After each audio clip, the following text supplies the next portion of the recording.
ang pinakaunang attack helicopter ng Philippine Air Force, ang Bell AH-1 Cobra. Ito nga po mga idol, ang pinakamalakas na helicopter ng Pilipinas bago dumating ang T-129B attack helicopters mula sa Turkey. Yan ang pag-uusapan natin, pero bago yan, kung bago ka lang sa aking channel, huwag mong kalimutang mag-like, subscribe at i-hit mo na rin ang notification bell button para lagi kang updated sa mga bagong videos natin.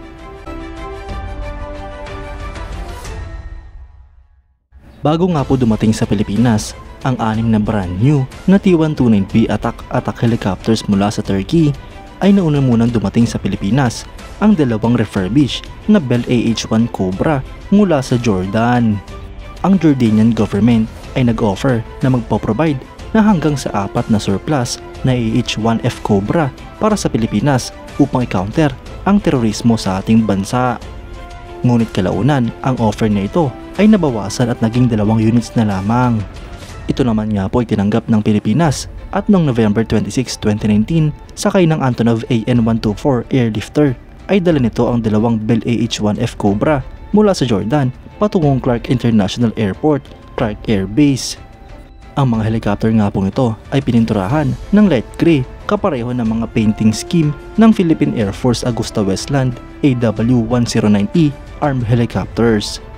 Ang Philippine Air Force AH-1S ay nagkandak ng airstrike sa communist insurgent positions bilang parte ng Oplan Wrath of Polaris II na kinandak ng Joint Task Force Tala sa Gonzaga, Cagayan. Ang Bell AH-1 Cobra ay isang single-engine attack helicopter na dinevelop at minamanufacture ng American rotorcraft manufacturer na Bell Helicopters. Ito nga po ay miyembro ng prolific UE family.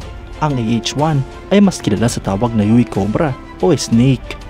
Ang AH-1 mga idol ay mabilis ang dinevelop bilang interim gunship upang tugunan ang pangangailangan ng US Army noong Vietnam War.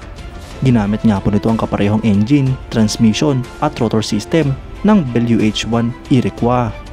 Ang helicopter na ito ay unang lumipad noong September 7, 1965 at nintroduce naman noong 1967.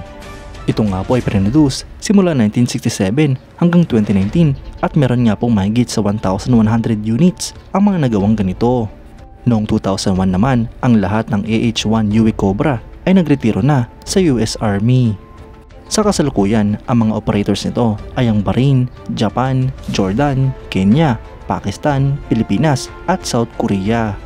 Habang former operators naman nga po nito ang Israel, Spain, Thailand, Turkey at United States.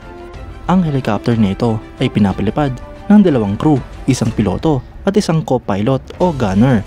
Ito naman nga po ay may habang 16 meters, fuselage length na 13.5 meters, width na 3.15 meters at height na 4.11 meters. Ang empty weight naman nga po nito ay 2,635 kilograms habang ang maximum take-off weight naman ay 4,309 kilograms.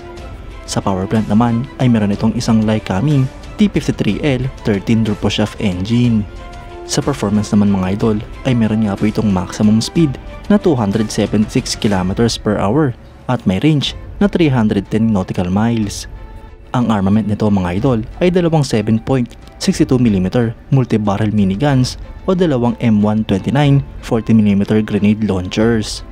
Idagdag pa nga po dito ang 2.75-inch 70mm rockets. Pwede nga rin pong idagdag sa armament nito ang M18 7.62mm minigun pad o XM35 armament subsystem. Mga idol na pakinabangan nga po ng Philippine Air Force ang 2 dinonate na AH-1 Cobra mula sa Jordan. Ito nga po ang nagpamulat sa Philippine Air Force na kailangan ng ating bansa ng mga attack helicopters. At naging bunga nga po nito ang acquisition project para sa mga brand new na T-129B attack helicopters. At hindi nga lang po ito natatapos dito dahil pinaplano pa ng Philippine Air Force na dagdagan ang mga brand new units ng ating bansa. Kayo mga idol, anong masasabi nyo? Comment down below for your thoughts and opinions. At yan nga lang po ang pag-uusapan natin ngayon mga idol. Maraming salamat sa panonood.